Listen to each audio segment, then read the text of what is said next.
దేవుడు ఆ యోధా వారిని ప్రశ్నిస్తాడనమాట. ఏంటంటే, మీరు భక్తి కలిగే ఉపవాసం చేసిద్రా అంటాడనమాట.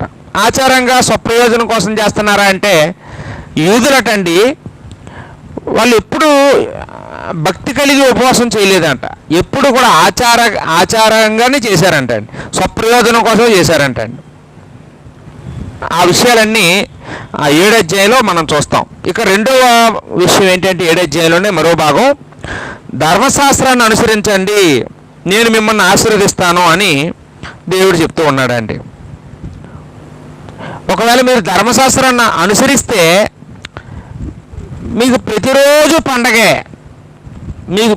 మీకు ప్రతిరోజు ఆనందమే, ప్రతిరోజు మీకు నెమ్మదే అని 7వ అధ్యాయంలో ముగించడం చూస్తాం. ఇప్పుడు 8వ అధ్యాయానికి వచ్చేటప్పటికి యూదులే కాదు ఎవరైనా కానీ వాక్యాన్ని అనుసరిస్తే, వాక్యాన్ని గైకుంటే వాళ్ళ జీవితాలు ఎలా ఉంటాయండి? ఆనందంగా ఉంటాయి, నెమ్మదిగా ఉంటాయి, ఆదరణకరంగా ఉంటాయి. ఆ దేవుడిచ్చే ఆదరణ ఎలా ఉంటుందో 8వ అధ్యాయంలో తెలియజేయడం జరిగిందండి. 8వ అధ్యాయం చాలా బాగుంటుంది. మనం చదువుకుంటే కూడా మనకు ఆదరణ కలిగే మాటలన్నీ 8వ అధ్యాయాలు ఉంటాయండి. ఈ 8వ అధ్యాయంలో 1 నుంచి 15 వచనాల వరకు కూడా యోధా వారి పట్ల దేవుని ఆదరణకరమైన మాటలు మనం చూస్తామండి. యోధా వారి పట్ల దేవుని ఆదరణకరమైన మాటలు. వాస్తవానికి దేవుడు ఎందుకు వాళ్ళని ఆదరించాలి? బాగున్న వాళ్ళ దగ్గరికి వెళ్ళి ఎవరు ఆదరించే మాటలు చెప్పక్కర్లేదు. ఎవరైనా కష్టంలో ఉండే వాళ్ళ దగ్గరికి వెళ్ళి ఆదరించే మాటలు చెప్పాలి, అవునా కాదు? దుఃఖంలో ఉన్న వాళ్ళ దగ్గరికి వెళ్ళి, వీళ్ళు దుఃఖంలో ఉన్నారు, వీళ్ళు దుఃఖానికి కారణం ఏంటంటే వీళ్ళు బబులోని చెరలో 70 సంవత్సరాలు శ్రమ పడ్డారు. కాబట్టి అక్కడ చాలా హింసింపబడ్డారు, అక్కడ చాలా ప్రేమలకు దూరం అయిపోయారు. ఇప్పుడు వీళ్ళకి ఓదార్పు కావాలి. చెర నుంచి అయితే వచ్చారు కానీ దాని ప్రభావం వాళ్ళ మీద గట్టిగా ఉంది. అన్నీ పోగొట్టుకున్నారు, మళ్ళీ అన్నీ సమకూర్చుకోవాలి. ఇప్పుడు వీళ్ళ చేతులు ఏమీ లేదు, వీళ్ళు నిరుత్తరులుగా ఉన్నారు. కాబట్టి వీళ్ళకి దేవుడు ఇప్పుడు ఏం చేస్తున్నాడు? ఓదార్పు మాటలు చెప్తున్నాడు, లేదా ఆదరించే మాటలు చెప్తున్నాడు అండి. ఏంటో ఆదరణ మాటలు ఒక్కొక్కటిగా మనం చూద్దాం. జకరియా గ్రంథం 8వ అధ్యాయం మనం తీద్దామండి.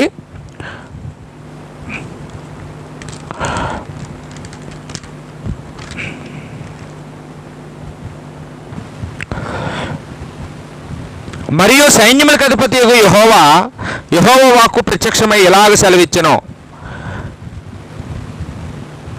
సైన్యములకు అధిపతి యెహోవా ఆజ్ఞ ఇచ్చినది ఏమనగా, మిగులు ఆసక్తితో నేను సియోని విషయమందు రోషము వహించి ఉన్నాను అన్నాడండి.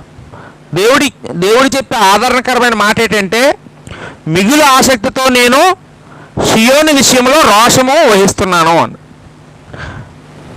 అంటే ఇక్కడ దేవుడు ఏమంటున్నాడమ్మా? నేను మీ యందు ఇప్పుడు ఆసక్తి కలిగి ఉన్నాను. ఆసక్తి అంటే ఏంటండి అర్థం? శ్రద్ధ ఏంటండి? ప్రేమ కలిగి ఉన్నాను, ఇష్టం కలిగి ఉన్నాను. ఇప్పుడే ఇష్టం కలిగి ఉన్నాడు. ఇంతకుముందు లేడా? ఇంతకుముందు లేడు. ఇంతకుముందు ఎందుకు లేడమ్మా? దేవుడు వాళ్ళు విగ్రహారాధన చేశారు కాబట్టి, లేకపోతే పాపం చేశారు కాబట్టి, దేవుడి మీద తిరుగుబాటు చేశారు కాబట్టి, తిరుగుబాటు చేసినప్పుడు దేవుడు ఆసక్తి కలిగి ఉండడం. ఇప్పుడు వీళ్ళు కష్టాల్లో ఉన్నారు కాబట్టి మళ్ళీ దేవుడు తండ్రి ప్రేమ లాంటిది, తల్లి ప్రేమ లాంటిది దేవుడిది. దేవుడే వచ్చి ఏం చెప్తున్నాడండి? మీరు ధర్మశాస్త్రాన్ని కానీ గైకుంటే నేను మీ పట్ల మరలా నేను ఆసక్తి కలిగి ఉన్నాను అని చెప్తున్నాడండి. దేవుడు రోషం కలిగి ఉన్నాడు అన్నాడండి. ఇక్కడ రోషం అంటే రోషం వేరు, కోపం వేరు. రోషం అంటే ఇక్కడ పౌరుషం అన్నమాట. ఏంటండి? పౌరుషం. పౌరుషం అంటే మేలు చేయడానికి పౌరుషం కలిగి ఉన్నాడు దేవుడు.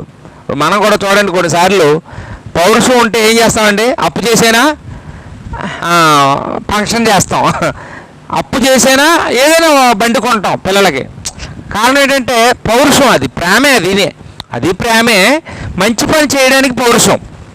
దేవుడికి కూడా ఏముందంటమ్మా ఇశ్రాయేలు ప్రజల పట్ల, యోధా వారి పట్ల ఏముంది? ఆయనకి ఆసక్తి ఉంది, ఆయనకి రోషం కూడా ఉంది అని ఇక్కడ చెప్తూ ఉన్నాడండి. ఇక రెండవ విషయం చూస్తే అది 2వ వచనంలోనే, బహురౌద్రము గలవాడని దాని విషయమందు నేను రోషం వహించున్నాను అన్నాడు. బహురౌద్రము గలవాడనే రోషం, అంటే ఆ రోషం ఎలాంటిదటమ్మా, మేలు చేయడానికి తీవ్రంగా ఉన్నాను నేను. రౌద్రం అంటే ఏంటంటే మేలు చేయడానికి నేను తీవ్రంగా పనిచేస్తున్నాను, పట్టుదల కలిగి ఉన్నాను, గురి కలిగి ఉన్నాను అని చెప్పడానికి ఈ మాటలు చెప్తున్నాడండి. అలాంటి కోరుకుందట, తీవ్రమైన కోరుకుంది యోధావారి మీద దేవుడికి. మూడవ వచనంలో మూడవ మాట, ఇప్పుడు దాకా రెండు మాటలు చెప్పుకున్నామండి. మొదటి మాట ఏంటండి, ఆసక్తి కలిగి ఉన్నాడు. రెండోది బహురౌద్రం గలవాడై రోషం కలిగి ఉన్నాడు మంచి పని చేయడానికి. ఇక మూడవదిగా మూడవ వచనంలో, నేను సియోను వద్దకు మరలా వచ్చి ఏం చేస్తానంటున్నాడమ్మా, నేను సియోను వద్దకు మరలా వచ్చి యెరూషలేములో నివాసం చేతును. మరలా వస్తానంటున్నాడంటే, ఇంతకుముందు వచ్చాను, ఇంతకుముందు మిమ్మల్ని విడిచిపెట్టేశాను, ఇంతకుముందు మీతోనే ఉండేవాడిని, మిమ్మల్ని వదిలేశాను, అప్పుడు బబులోను రాజు వచ్చి మిమ్మల్ని తీసుకెళ్ళిపోయాడు, ఇప్పుడు మరలా నేను మరలా వస్తాను అంటున్నాడు అనమాట. సియోను వద్దకు, సియోను అంటే యెరూషలేము, యెరూషలేముకి నేను మరలా వస్తాను. ఒకసారి వచ్చాను, వెళ్ళిపోయాను, ఇప్పుడు మరలా వస్తాను.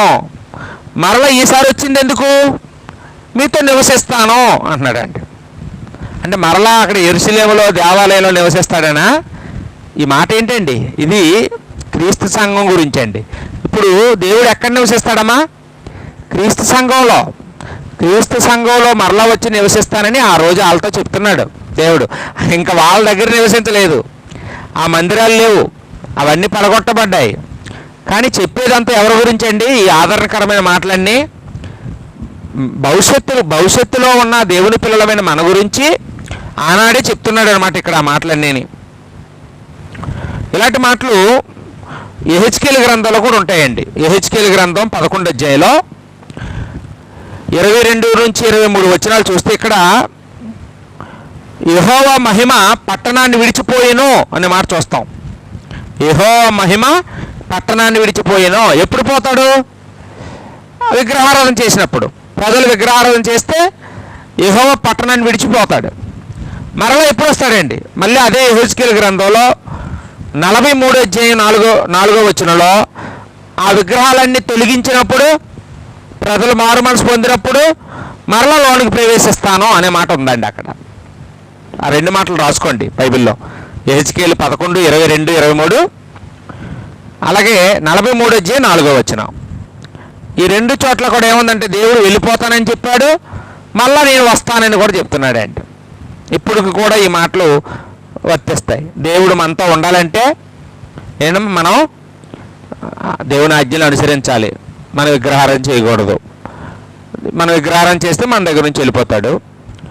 మనం మారు మనసు పొందితే దేవుడు మనతో నివసిస్తాడండి. అది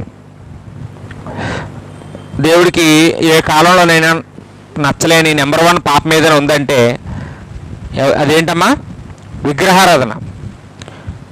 మనం ఏ విగ్రహారాధన చేయలేదని అనుకుంటున్నాం మనం, కానీ ధనాపేక్ష కూడా విగ్రహారాధనే కదండి.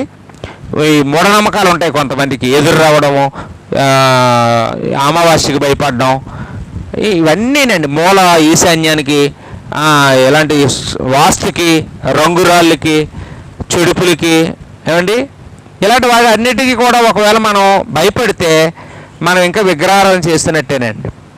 యెహోవాకు తప్ప ఇంకో శక్తి భూమి మీద ఉన్నదండి మనం నమ్మకూడదండి. యెహోవా ఒక్కడే శక్తిమంతుడు, ఆయనే సర్వశక్తిమంతుడు, ఆయనకి మించిన శక్తి ఇంకోటి లేదు. ఇంక దేనికి మనం భయపడక్కర్లేదు, ఆయనకే భయపడాలి. అది మనం ఇక్కడ ఆలోచన చేయాలంటే రైట్. ఇక 4వ సంగతి కూడా మూడో వచనంలోనే ఉందండి. అదేంటంటే సత్యమును అనుసరించు పురము అన్నాడు. చూసారండి, సత్యమును అనుసరించు పురమనియు సైన్యములకు అధిపతి యెహోవా పర్వతము పరిశుద్ధ పర్వతం అని పేర్లు పెట్టబడును. దేవుడు వచ్చి యెరూషలేములో నివాసం చేసిన తర్వాత ఆ పట్టణానికి పేరు మారిపోద్దంటండి. ఏం పేరమ్మా, సత్యమును అనుసరించు పురము. యెహోవా పరిశుద్ధ పర్వతము అని పేర్లు వస్తాయంట అండి. ఇప్పుడు కూడా చాలా చోట్ల క్రీస్తురాజుపురం అని పేర్లు పెట్టేస్తుంటారు చాలా చోట్ల. కానీ సత్యాన్ని అనుసరిస్తారండి? సత్యాన్ని అనుసరించే పురం అని పెట్టుకుంటారు, కానీ సత్యాన్ని అనుసరించరు. కానీ ఇది క్రీస్తు సంఘం, దేవుడు స్థాపించిన క్రీస్తు సంఘాన్ని దేవుడు ఎలాంటి సంఘాన్ని స్థాపిస్తున్నాడంటే సత్యాన్ని అనుసరించే పురం అని దానికి పేరు. పరిశుద్ధ పర్వతమని, యెహోవా పరిశుద్ధ పర్వతమని పేర్లు పెట్టబడును అన్నాడు. అంటే ఇది చిన్న స్థాయి ఇవ్వలేదండి క్రీస్తు సంఘానికి, చాలా పెద్ద స్థాయిని దేవుడు ఇస్తానని చెప్తూ ఉన్నాడండి. ప్రస్తుతం క్రీస్తు సంఘాల్లో సత్యాన్ని అనుసరించిన వాళ్ళు ఎక్కువ ఉన్నారా, అసత్యాన్ని అనుసరించిన వాళ్ళు ఎక్కువ మంది ఉన్నారా? ఎవరు ఎక్కువ ఉంటారండి? సత్యాన్ని అనుసరించాలని గట్టిగా బల్లగుద్ది చెప్తారు కానీ సత్యాన్ని అనుసరించరు ఏండి. అలాంటి వాళ్ళ వల్లే దేవుడి నామానికి అవమానం అండి. అలాంటి వారి వల్లే దేవుడి నామానికి అవమానం. 4వ వచనంలో సైన్యములకు అధిపతిగా యెహోవా సెలవిచ్చినది ఏమనగా, అందరూ వృద్ధత్వము చేత కర్ర పట్టుకొని వృద్ధులేమి వృద్ధరాండ్రేమి ఇంకనో యెరూషలేము వీధులలో కూర్చుందురు అన్నాడు. అంటే వృద్ధులైన స్త్రీ పురుషులందరూ కూడా అంటే వీధుల్లోకి వచ్చి కూర్చుంటారంట. అంటే దేనికి సూచన అండి ఇది ఈ మాట? అంటే ఇక్కడ ఒకటి దీర్ఘాయువు ఏమండి, మనుషులు వృద్ధులైపోయే వరకు బ్రతుకుతారంట అండి. అక్కడ మాట అన్నాడండి, వృద్ధత్వము చేత కర్ర పట్టుకొని వృద్ధులనేమి వృద్ధురాండ్రేమి ఇంకనో యెరూషలేము వీధుల్లో కూర్చుందరు. ఇప్పుడు ఆ వృద్ధులు కనపడుతున్నారండి ఎక్కడైనా పెద్దగానా? ఇప్పుడు ఆ మనిషి ఆయుష్ బాగా బతికులు చనిపోతున్నారండి. మీరు ఎప్పుడైనా చూడండి, పూర్వం కట్టుపని చేసుకున్న వాళ్ళు ఫోటోలు కనపడేవి చనిపోయిన వాళ్ళు ఫ్లెక్సీలు. ఇప్పుడండి 20 సంవత్సరాలు టీనేజ్ అండి, ఇంటర్ చదివే పిల్లలు, 10th క్లాస్ పిల్లలు, పెళ్ళి కూడా కాలేని వాళ్ళు చనిపోయిన ఫోటోలు ఎక్కువ కనపడుతున్నాయి కదండి. అది ఎలాగైతే చనిపోనివ్వండి, యాక్సిడెంట్ అయిపోయి చనిపోయిన వాళ్ళు ఎక్కువ మంది కనపడుతున్నారండి. నాకు ఒక ఆయన ఏడుస్తూ చెప్పారండి, కోణంలో ఒక కిరాణా షాప్ ఉంటుందండి, చాలా ధనవంతులు అంట వాళ్ళు. వాళ్ళ అబ్బాయికి 20 సంవత్సరాల వయసు అంటండి. 20 సంవత్సరాల వయసుకి అతనికి లేని వ్యసనం లేదంట అండి. తండ్రి చెప్తున్నాడు, మా అబ్బాయి అంతలాగా అన్ని వ్యసనాలకు గురైపోయాడండి. డబ్బు ఫుల్గా ఉండడం వల్ల, మా వ్యాపారం వల్ల డబ్బులు ఫుల్గా చేతికి రావడం వల్ల, చదువుతున్నాడని మేము అనుకుంటే డబ్బు అంతా అన్ని అలవాట్లు వచ్చేయండి. ఆయనకి లేని వ్యసనం లేదండి, అన్నీ ఉన్నాయి. ఫుల్ తాగేసి మంచి బైకు రేసులో పాల్గొని అలాంటి బండి కొనిచ్చాడట. అలా అది వెళ్ళి గుద్దేసుకున్నాడు, చెట్టుకి దేనికో గుద్దేసుకొని చనిపోయాడంట. మొత్తం ఏజెన్సీ అన్ని ఊర్లో ఫోటోలు వేశారండి అతని, ఎందుకంటే అతను బాగా పాపులర్ అయిన వ్యక్తి. ఆ నాన్నగారు అది బాగా సంతలో ఉంటుంది, పెద్ద షాపు వాళ్ళది, అందువల్ల అలా చేశారండి. అతను చెప్పేప్పుడు నాకు చాలా కళ్ళని నీళ్ళు తిరిగాయండి. ఏ తండ్రి కొడుకు గురించి అలా చెప్పుకునే అది గొప్ప చెప్పట్లేదు అతను. నా కొడుకు అంత పాడైపోయాడండి, 20 సంవత్సరాలకే చనిపోయాడండి అని చెప్తూ బాధపడ్డాం. నేను చాలా ఆశ్చర్యం వేసిందండి. కానీ దేవుడు మనకేమని వాగ్దానం చేస్తున్నాడండి, మనం కనుక ధర్మశాస్త్రాన్ని గైకుంటే దీర్ఘాయుష్ ఇస్తాను. మీరు ముసలోళ్ళు అయిపోయే వరకు మీరు కర్రలు పట్టుకొని ఆ వీధుల్లో కూర్చుంటారు అంటే ఆ దీర్ఘాయుష్ ఇస్తాను, ఆరోగ్యం ఇస్తాను అని చెప్తున్నాడండి. ఆయుష్ ఎవరి చేతిలో ఉంటుందమ్మా? దేవుడి చేతిలో ఉంటుంది.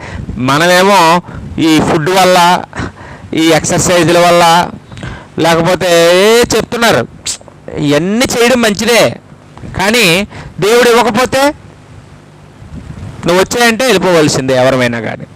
రకరకాల కారణాలు. ఇప్పుడు యాంజియోమా ఏదో టెస్ట్ ఒకటి చేస్తున్నారంట.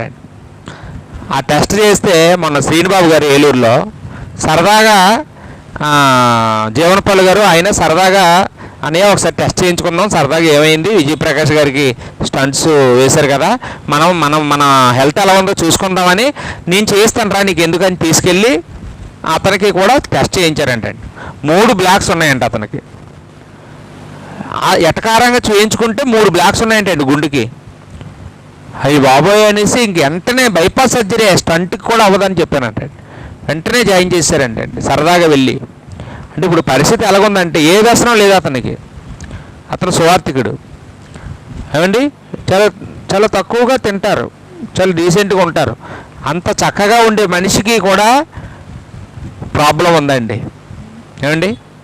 అంటే మనుషులందరూ కూడా ఇప్పుడు ఎలా ఉన్నామంటే ఇలాగా నిజంగానే గడ్డి పువ్వులు అంటే జీవితాలు మనవి కదండి. కానీ దేవుడు తోడుగా ఉంటే దీర్ఘాయుష్ అండి. దేవుడు తోడుగా ఉంటే దీర్ఘాయుష్ వస్తుంది. దేవుడు ఇశ్రాయేలు ప్రజలకు ఆ మాట చెప్తూ ఉన్నాడండి. 5వ వచనంలో, ఆ పట్టణపు వీధులు ఆటలాడు మగపిల్లలతోనూ ఆడు పిల్లలతోనూ నిండి ఉండును. అంటే పిల్లలందరూ ఎలా ఉంటారంటే అండి, ఆహ్లాదకరంగా ఆటలాడుకుంటారంటండి.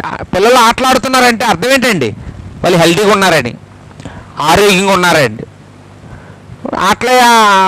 పిల్లలు ఉన్నారు కానీ ఆటలాడడానికి పనికిరాకపోతే వాళ్ళు ఆరోగ్యంగా లేరండి. ఈ పిల్లలంట యూదుల్లో లేకపోతే దేవుడు తోడుగా ఉంటే, లేకపోతే దేవుడి యొక్క ధర్మశాస్త్రాన్ని అనుసరిస్తే ప్రజలు ఎలాగ ఆశీర్వదించబడతారో, వాళ్ళ కుటుంబాలు ఎలా ఉంటాయో ఒక్కొక్క మాట చెప్తూ ఉంటే మనకి ఈ మాట చదువుకుంటే చాలా మనకు దుఃఖం వేస్తుందండి. ప్రస్తుతం ఆహ్లాదం ఉందా అండి? ఆహ్లాదం. ఇప్పుడు పిల్లలు ఆటలాడుతున్నారు ఎక్కడ తెలుసండి? ఫోన్లో. ఎక్కడండి గేమ్స్ ఎక్కడ ఆడుతున్నారు? ఫోన్లో గేమ్స్ ఆడుతున్నారండి. ఎక్కడ ఆడాలండి గేమ్స్? గ్రౌండ్లో ఆడాలి. ఆ లీడ్ పిల్లలతో ఆడాలి. ఇప్పుడు ఆడకపోతే ఎప్పుడు ఆడతారండి ఆటలన్నీ? అప్పుడే ఆ వయసులోనే ఆడుకోవాలి. ఆడుకోవలసిన వయసులో పిల్లలు ఆటలాడడానికి పనికిరానట్టు అయిపోయారండి. అసలు ఎవరికి కూడా ఆటలు కూడా తెలియదండి. చదువు కూడా మంచిదే, కానీ చదువు ఉండాలి, ఆటలు ఉండాలి, 2 ఉండాలండి.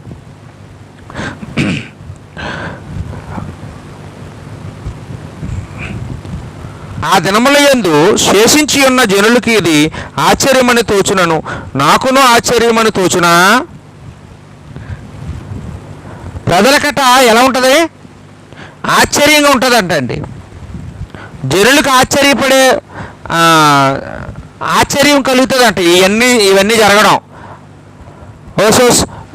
ఇటు దేవుడు తోడుగా ఉంటే మనకి ఇన్ని లాభాలా అని అనుకుంటారు. దేవుడు తోడుగా ఉంటే మనం వృద్ధాప్యం వరకు బతుకుతామా? మన పిల్లలు ఆహ్లాదంగా ఆరోగ్యంగా ఉండి ఆటలాడుకుంటారా అంటే మీకు ఒకవేళ ఆశ్చర్యమేమో, నాకు ఆశ్చర్యం కాదు అన్నాడు. ప్రశ్నిస్తున్నాడు అనమాట. జనులకి ఇది ఆశ్చర్యమని తోచునను, నాకును ఆశ్చర్యమని తోచునా. నాకు ఆశ్చర్యం కాదు, దేవుడికి సమస్తము సాధ్యమే అన్నాడండి. మనిషికి కొన్ని అసంభవాలు ఉంటాయి, అన్ని సంభవాలు కావు. దేవుడికి సమస్తము కూడా సంభవమేనండి. ఆయన చేయలేనిది ఏది లేదండి. ఏదైనా ఒక క్షణంలో మన గతుళ్ళు మార్చేయగలడు, మన స్థితులు మార్చగలడు, కరువును తీసేయగలడు, కరువు రప్పించగలడు కదండి. దేవుడి చేతిలో సమస్తం ఉందండి. దేవుడు ఏదైనా చేయగలడు. ఇక 7వ వచనానికి వస్తేప్పుడు 9వ మాట ఇక్కడ చూస్తామండి. నేను తూర్పు దేశం నుండి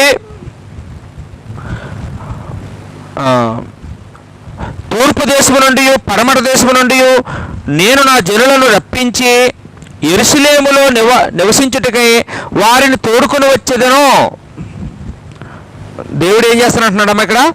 తోడుకొని వస్తాడట. ఎక్కడి నుండి? తూర్పు దేశం నుండి, పడమర దేశం నుండి. తూర్పు దేశం అంటే బబులోను దేశం అండి. యెరూషలేముకు తూర్పు దేశం ఇది బబులోను దేశం. బబులోను దేశంలో ఉండిపోయిన వాళ్ళందరినీ నేను తీసుకొస్తాను. పడమర దేశం అంటే ఐగుప్తు దేశం. అంటే కొంతమంది యూదులు చెదిరిపోయి ఈ బబులోను రాజు యుద్ధానికి వచ్చినప్పుడు కొంతమంది చెదిరిపోయారు రకరకాలుగా భయపడి. మనం ఇర్మియా గురించి చూస్తాము. ఇర్మియా గ్రంథంలో ఇర్మియా గారు ఐగుప్తుకి వెళ్ళి దాక్కున్నాడంటండి. ఆ సమయంలో బబులోను రాజు చేతిలో పడిపోకుండా ఇర్మియా గారు ఎక్కడికి వెళ్ళిపోయారండి? ఐగుప్తుకి వెళ్ళిపోయారు. ఇర్మియా ఒకటి వెళ్ళిపోయి ఉంటాడు, చాలామంది వెళ్ళి ఉంటారు, చాలామంది వెళ్ళిపోయి ఉంటారండి.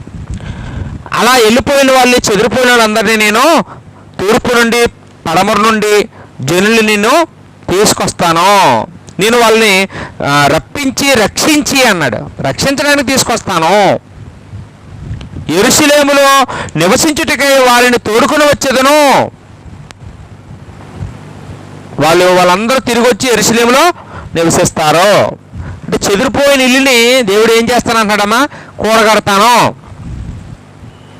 దేవుడు తోడుగా ఉంటే చెదిరిపోయే కుటుంబం సఖ్యత అయిపోద్దండి. దేవుడు తోడుగా లేకపోతే కలిసి ఉన్న కుటుంబం కూడా చెదిరిపోద్ది. అంతేనండి. కాబట్టి ఇక్కడ ఇదంతా ఆదరణకరమైన మాటలండి. తర్వాత 8వ వచనంలో, వారు నా జనులై యుందురు, నేను వారికి దేవుడనై యుందును. ఇది నీతి సత్యమును బట్టి జరుగును. ఇది బైబిల్ అంతట్లో ఉండే మాట అండి. ఇది వారు నాకు జనులై యుందురు, నేను వారికి దేవుడిని ఉంటాను అనే మాట బైబిల్లో చాలా చోట్ల ఉన్నాయి. ఇర్మియా గ్రంథం 31-34 ఉంది. 2 కొరింథీ 6:16-18 ఉంది. హెబ్రీ పత్రికలో కూడా ఉందండి, మీరు తర్వాత ఎప్పుడైనా చూడొచ్చు. 9వ వచనం, ఇక్కడ 9వ వచనంలో ఏమంటున్నాడంటే ధైర్యం తెచ్చుకోండి అంటున్నాడండి.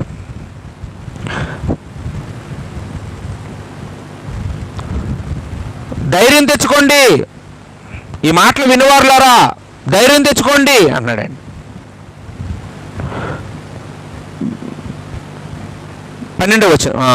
10వ వచనం అండి. 10-11 వచనాలు కలిసే ఉన్నాయి. ఇక్కడ చూస్తే 10వ వచనంలో ఏం చెప్తున్నాడండి? ఇప్పుడు నేను మీకు విరోధిగా ఉండను అన్నాడండి. ఆ మాటలు మీరు బైబిల్లో అండర్లైన్ చేసుకోవాలండి. ఆ దినములకు ముందు మనుషులకు కూలి దొరకక ఉండెను. ఎప్పుడు? చెరకెళ్ళిపోయిన తర్వాత కూలి లేదు, వీళ్ళు పనికి డబ్బులు ఇచ్చేవాళ్ళు లేరు, పని చేయించుకోవడమే కానీ డబ్బులు ఇచ్చేది కూలి పని లేదండి వీళ్ళకి. కరువు వచ్చేసింది. ఇప్పుడు వర్షాలు పడవు, పంటలు పండవు, ఇంకా కూలి పని ఎక్కడ దొరుకుతుందండి? కరువే. ఒకవేళ పంటలు పండి కానీ కోతలు కోసుకుందామనే టయానికి శత్రువులు వచ్చి అవన్నీ దులగొట్టుకుని పోతారు. అప్పుడు వీళ్ళకి కూలి పని ఎక్కడ ఉంటుందండి? కానీ ఇక్కడ ఏమన్నాడంటే ఆ దినములకు ముందు మనుషులకు కూలి దొరకక ఉండెను, పశువుల పనికి బాడిగ దొరకకపోయాను, తన పని మీద పోవు వారికి శత్రుభయము చేత నెమ్మది లేకపోయాను. మరి ఎక్కడికైనా వెళ్దామన్నా కానీ భయం, ఎవరొచ్చి కొట్టేస్తారో, ఎవరొచ్చి దోచుకుంటారో, ఎక్కడికైనా వెళ్ళాలన్నా ఒంటి మీద ఉన్న నగలు ఎవరు దోచుకుంటారో, అలాంటి పరిస్థితి యూదులది. కానీ దేవుడు ఏమంటున్నాడు? ఏలయనగా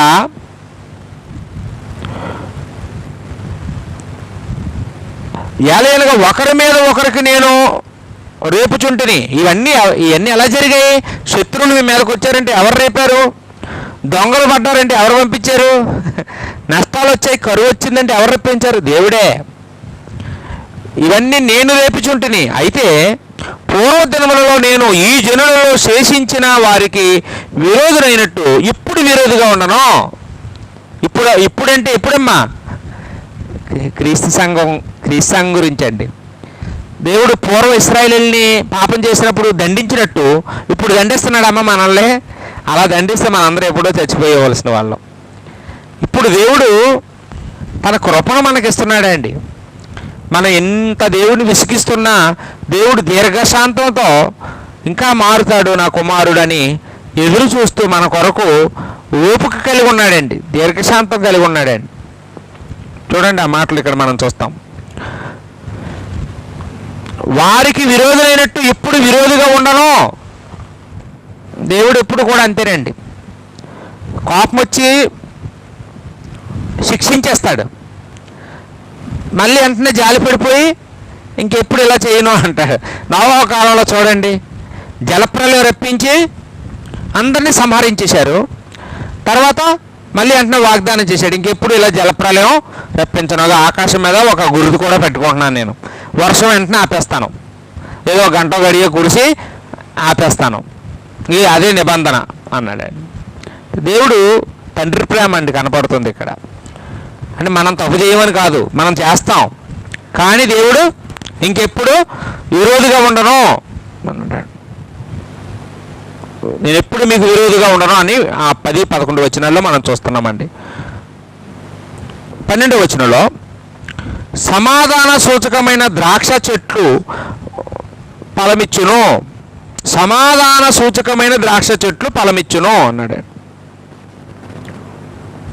అంటే మీ ద్రాక్ష చెట్లు ఫలిస్తాయి, సమాధాన సూచనగా. అంటే నేను మీ పట్ల సమాధానంగా ఉన్నాను, కోపంగా లేనని చెప్పడానికి మీ ద్రాక్ష చెట్లు ఫలిస్తాయి, అదే సూచన. ఇప్పుడు చూడండి, ఇస్సాకు ఉన్నాడు. ఇస్సాకు ఆ సంవత్సరం విత్తనాలు విత్తాడంట, దేవుడు అతను తోడుగా ఉన్నాడనడానికి సూచన ఏంటండి? 100 పంట పండింది. ఇప్పుడు ఇశ్రాయేలు యూదా వారికి దేవుడు తోడుగా ఉన్నాడనడానికి సూచన ఏంటంటే వాళ్ళు ద్రాక్ష చెట్లు ఫలిస్తాయి. ఇప్పుడు మనమండి, మనకు దేవుడు తోడుగా ఉంటే మన వ్యాపారం బాగా అభివృద్ధి అవుతుందండి. మనకు దేవుడు తోడుగా ఉంటే మనం చేసుకునే చిన్న ఉద్యోగం అయినా కానీ ఆ డబ్బులు మనకు అన్నిటికీ సరిపోతాయండి. తెచ్చుకునేది 10,000 అవ్వచ్చు, ఆ 10,000 మిగులుతాయండి. ఆసుపత్రులకో దొంగోళ్ళ చేతులనో ఎవరికో మోసపోయో అలాగేలాగా పోకుండా మనకు అన్ని ఖర్చులు పోనీ ఇంకా ఎంతో కొంత మిగులుతుందండి. దేని బట్టి అండి? దేవుడు మనకు తోడుగా ఉన్నాడు కాబట్టి అదే సూచన అనుకోవాలండి. ఈరోజు మనం ఎలా ఉన్నామంటే దేవుడు మనకు తోడుగా ఉండబట్టే. కరోనాలోనే ఎంతోమంది చనిపోయారండి, దేవుడు మనకు తోడుగా ఉండబట్టే కదా మనం బ్రతికాం. ఏమండి, మనం పెద్ద జాబులు చేస్తున్నామా, పెద్ద ఏదైనా ఇన్కమ్మా, కానీ మనల్ని దేవుడు ఏ లోటు లేకుండా పోషిస్తున్నాడండి. మనం ఏది చేస్తే అందరూ అభివృద్ధి అవుతున్నాం. దేని బట్టి అమ్మా? ఇదంతా దేవుడి యొక్క సమాధానం అండి. చెట్లు ఫలమిచ్చును, భూమి పండును, ఆకాశం నుండి మంచు కురియును, ఈ జనులలో శేషించిన వారికి వీటన్నిటినీ నేను స్వాస్థ్యంగా ఇత్తును, ఇదే సైన్యములకు అధిపతి యెహోవా వాక్కు అన్నాడు. ఈ మాటలు అప్పుడున్న వాళ్ళకి వర్తిస్తాయి, మనకి వర్తిస్తాయి. వాళ్ళకి వర్తించమని కాదండి, వాళ్ళు వ్యవసాయమే చేస్తారు కాబట్టి ఈ మాటలన్నీ వాళ్ళకి వర్తిస్తాయి. మనం ఇప్పుడు వ్యవసాయం చేయము, మనం ఏదో ఉద్యోగం చేస్తాం, మనకి కూడా వర్తిస్తాయి. అదనమాట అర్థం చేసుకోవాలి. అంటే ఎప్పుడైనా మంచు కురవకపోయినా, భూమి పండకపోయినా వాళ్ళకి అర్థం అవ్వాలి దేవుడికి మా మీద కోపం వచ్చినట్టు ఉంది అని. మనకు కూడా అర్థం అవ్వాలండి. ఎప్పుడైనా మనకు నష్టాలు వస్తున్నాయంటే దేవుడు మన మీద కోపపడ్డాడండి, అది మాత్రం మనం అర్థం చేసుకోవాలి. 13వ వచనంలో యూదా వర్లరా, ఇశ్రాయేలు వర్లరా, మీరు అన్యజనులలో ఎలాగూ శాపాస్పదమై ఉంటారో అలాగే మీరు ఆశీర్వాదాస్పదమగునట్లు నేను మిమ్మల్ని రక్షించును. ఒకప్పుడు అన్యజనుల చేత శపించబడ్డారు, వీళ్ళు శిక్షించబడ్డారు. ఇప్పుడు ఆశీర్వాదాస్పదంగా చేస్తాను అన్నాడండి. అన్యజనుల దృష్టిలో మిమ్మల్ని ఎలా చేస్తానో మీరే ఒక ఆశీర్వాదంగా, మిమ్మల్ని చూసిన వాళ్ళందరూ చెప్పుకుంటారు వీళ్ళు దేవుడు వీళ్ళు ఆశీర్వదిస్తున్నాడు అని, నేను చేస్తాను అని చెప్తున్నాడండి.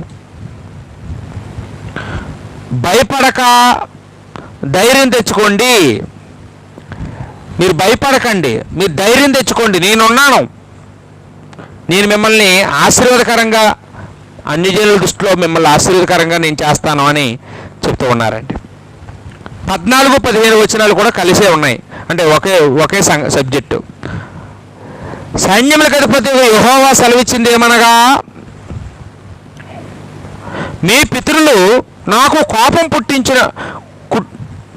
పుట్టింపగా దయతలచక నేను మీకు కీడు చేయని ఉద్దేశించినట్లు ఈ కాలమున యెరూషలేమునకును యూదా వారికి మేలు చేయని ఉద్దేశించుచున్నాను, గనుక భయపడకుడి.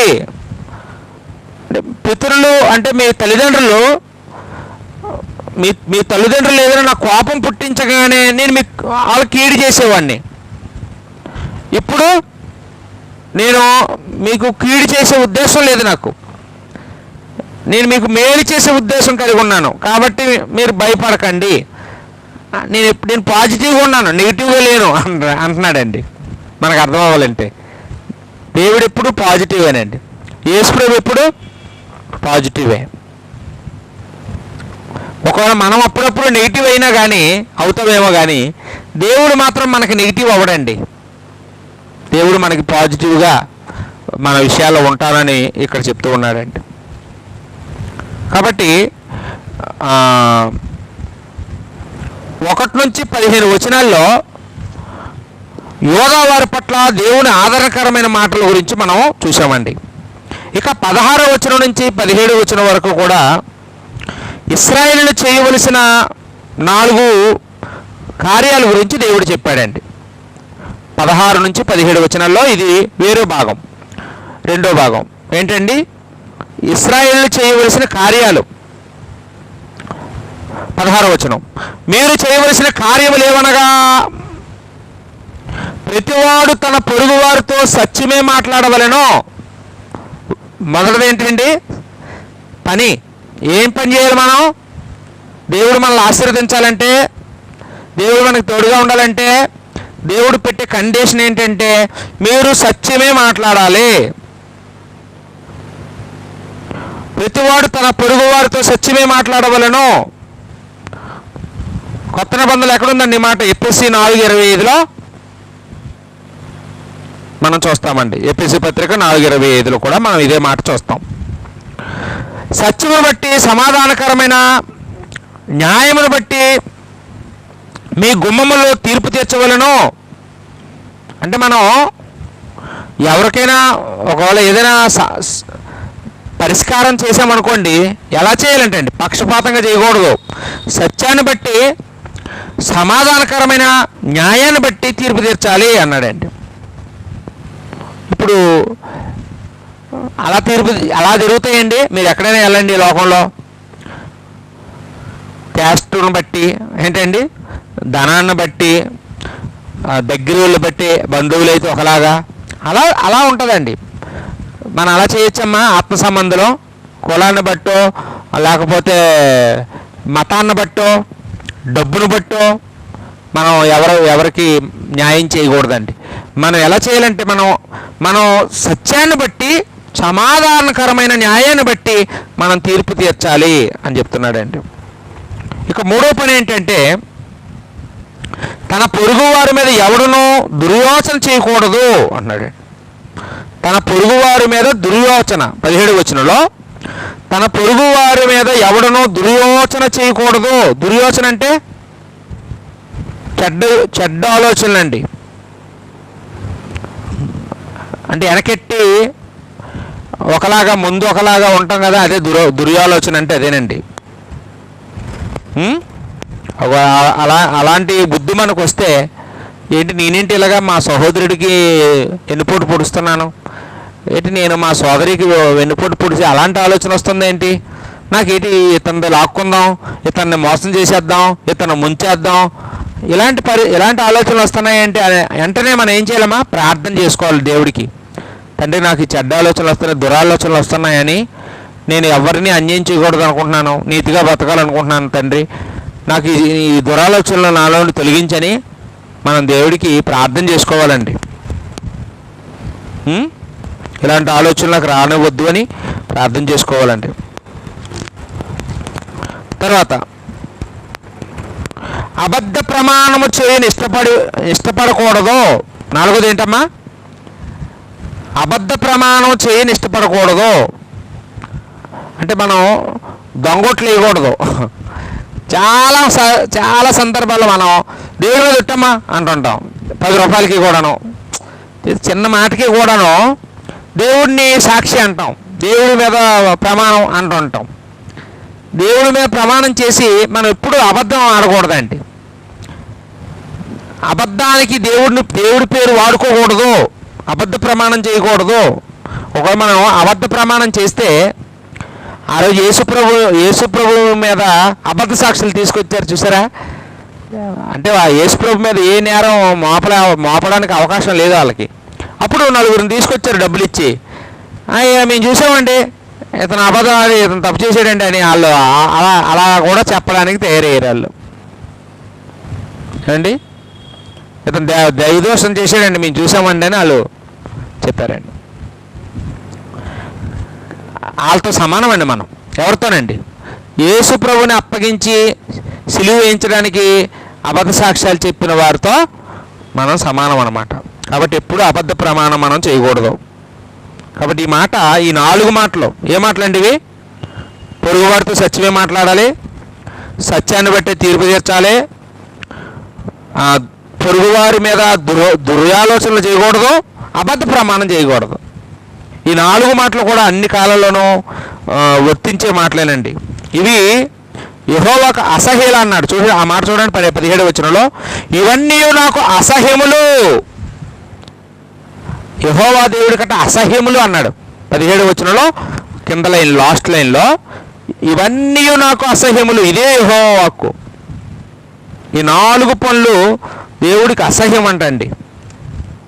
ఇక 18వ వచనం నుంచి 23వ వచనం వరకు కూడా ఇక్కడ కూడా మరొక 5 విషయాలు రాయబడ్డాయండి.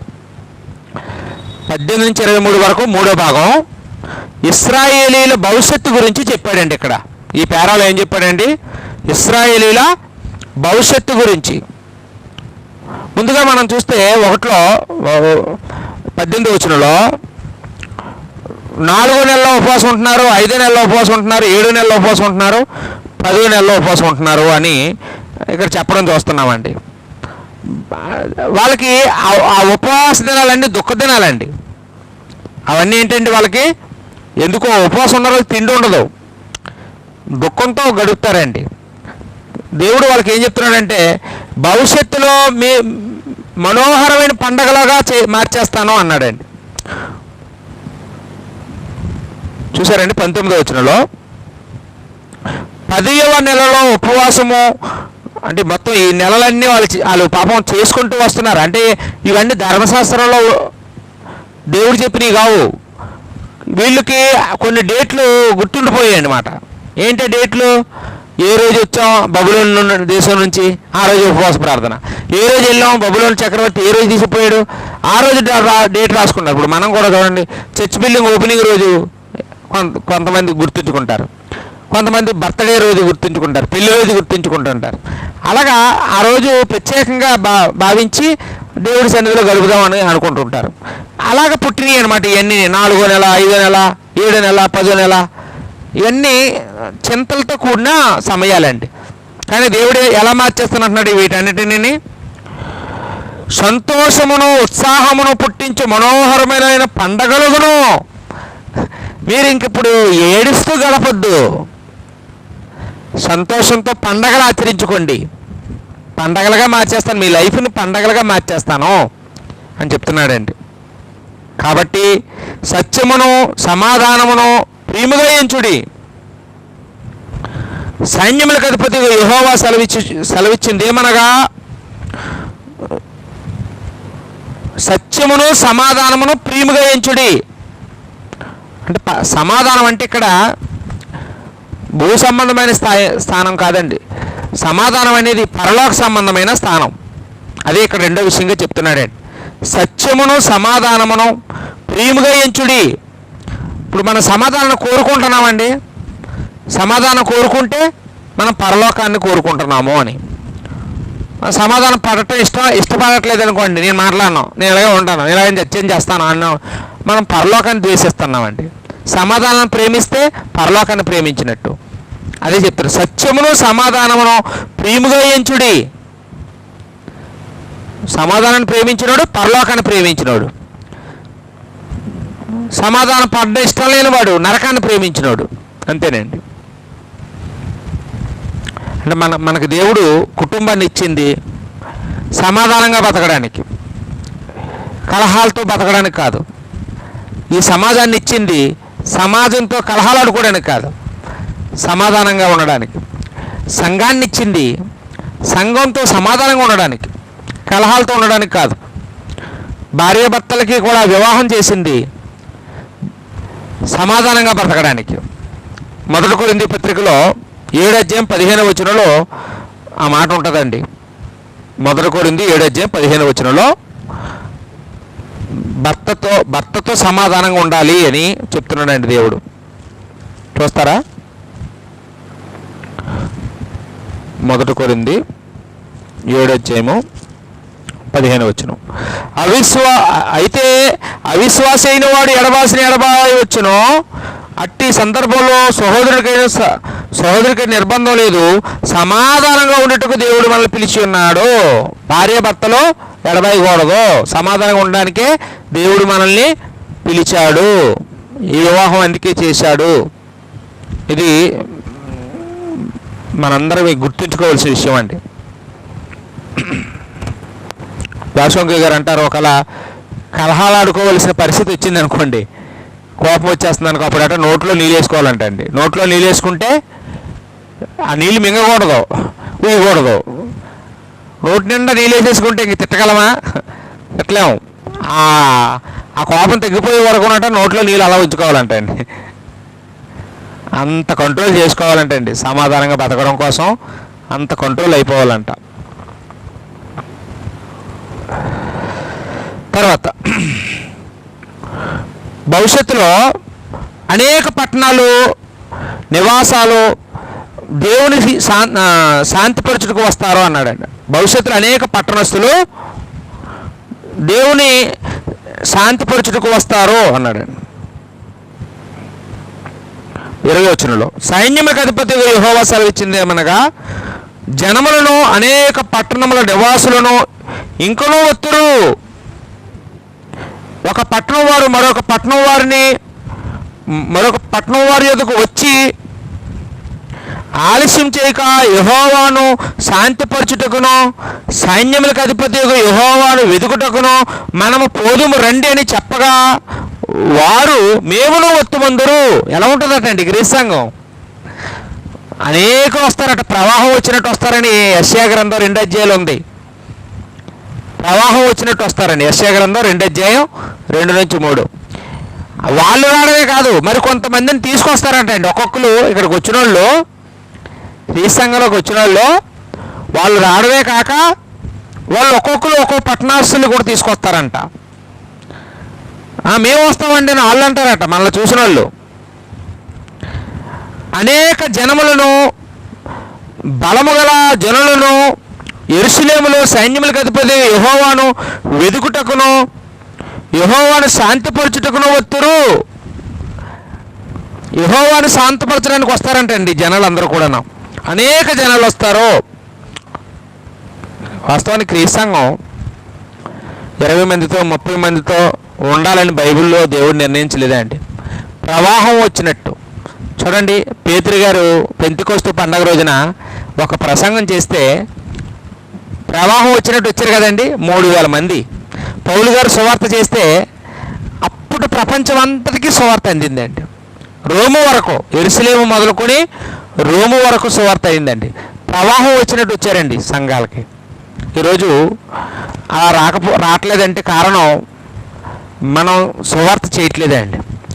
మన కుటుంబ సభ్యులకి మనం సువార్త చేయట్లేదు, మన ఇంటి పక్క వాళ్ళకి మనం సువార్త చేయట్లేదు, మన స్నేహితుడికి మనం సువార్త చేయట్లేదు, మన బంధువుకి మనం సువార్త చేయట్లేదు, మనం ఎవరికి సువార్త చేయట్లేదండి.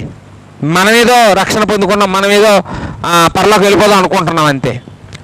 అది కాదండి క్రీస్తు సంఘం అంటే. మనం వెళ్తాం, మనం మరికొంతమందిని ఇక్కడికి తీసుకొస్తాం. అదండి దేవుడు కోరుకున్న క్రీస్తు సంఘం. అలాంటి సంఘంగా ఉండాలి. 22 అనేక జనములను, బలము గల జనులను యెరూషలేములో సైన్యములకు అధిపతిగా యెహోవాను వెదుకుటకు యెహోవాను శాంతిపరచుటకును వత్తురు. ఎందుకు వస్తారటమ్మా? యెహోవాను శాంతిపరచడానికి. మేము వస్తామని వాళ్ళందరూ వస్తారంట అండి. సైన్యములకు అధిపతిగా యెహోవా సెలవిచ్చింది ఏమనగా, ఆ దినములలో ఆయా భాషలు మాట్లాడే అన్ని జనులలో 10 మంది ఒక యూదుని చెంగు పట్టుకొని దేవుడు మీకు తోడుగా ఉన్నాడను సంగతిని మాకు వినబడింది గనుక మేము మీతో కూడా వత్తుమని చెప్పుదురు. అబ్బా, గొప్ప మాట అండి ఇది. ఏంటండి, ఆ కాలంలోనంట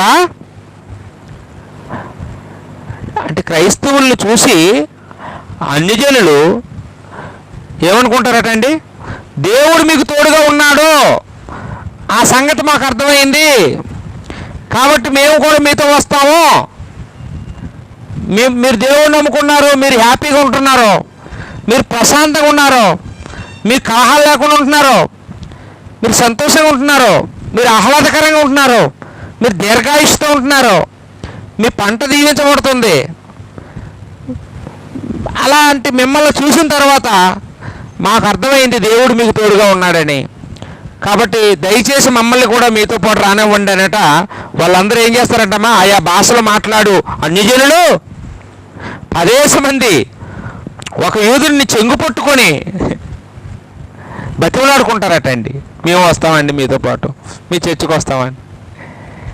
అండి ఇప్పుడు మనమే బతిమలాడుకుంటున్నాం ఎవరినైనా, ఏంటి ఒకసారి రావచ్చు కదా, మా చర్చికి రావచ్చు కదా, ఒకసారి వాక్యం వినొచ్చు కదా, మారొచ్చు కదా అని మన చెంగు కొట్టుకొని వాళ్ళు బతిమలాడుకుంటారట. మనం బాగా మనం హ్యాపీగా కనపడితే మన చెంగు కొట్టుకుని వాళ్ళు బ్రతులాడతారు. మనం ఎప్పుడు కష్టాలతోనూ కన్నీళ్ళతో ఉంటే మనల్ని చూసినాడు ఎవడు రాడండి. మనం ఎప్పుడు ఏడ్చుకొని ఉంటే, మనం ఎప్పుడు దుఃఖాలతో ఉంటే మనం చూసినాడు ఎవడు రాడు. కానీ క్రీస్తు సంఘాన్ని దేవుడు ఎలా ఉంచుతానని వాగ్దానం చేశాడండి. ఆదరణ, ఆశీర్వాదాలు, పండగ, ఉత్సాహం, ఉత్సవం, దుఃఖ దినాలు ఉండవు మీకు, ఉత్సాహ దినాలే అన్నాడు. దేవుడు అలా ఉంచడానికి ఇప్పుడు సమర్థుడే కాదమ్మా, ఆయనకి ఏదైనా అసాధ్యమైంది ఉందమ్మా? అదే చెప్పాడు, మీకు ఒకవేళ ఇది అసంభవమేమో, నాకు కాదు, మీకేమో మీకు ఆశ్చర్యమేమో, నాకు కాదు, నాకు సమస్తం సాధ్యమే. మీరు నన్ను వెంబడించండి, మీరు నా ధర్మశాస్త్రాన్ని వెంబడించండి, నా వాక్యాన్ని వెంబడించండి, నన్ను వెంబడించండి, నేను ఇవన్నీ మీకు నేను నెరవేరుస్తాను. మీరు సత్యం మాట్లాడండి పొరుగువాడితో, అబద్ధ ప్రమాణాలు చేయడం మానేయండి, మీరు సత్యాన్ని బట్టి తీర్పు తీర్చండి, అప్పుడు నేను మీకు తోడుగా ఉంటాను. మిమ్మల్ని చూసిన వాళ్ళందరూ మేము వస్తాం, మీ దేవుడిని మేము నమ్ముకుంటాం అని అందరూ అంటారు అన్నాడు. చూసేది ఎంత గొప్ప వాగ్దానం అండి. చాలా గొప్ప మాటలు ఈ 8వ అధ్యాయంలో మనం సహోదరులు జాషువా గారి ద్వారా నేర్చుకోగలిగాం. అలాగా బైబిల్ మనకు అర్థమవుతుంది కదండి, చాలా సింపుల్గా అర్థమయ్యేలాగా చెప్పారు. సహోదరులకి మన సంఘం తరపున వందనాలు చెల్లిస్తున్నానండి. సమయం అయింది కనుక సహోదరులు ప్రార్థన చేస్తారండి.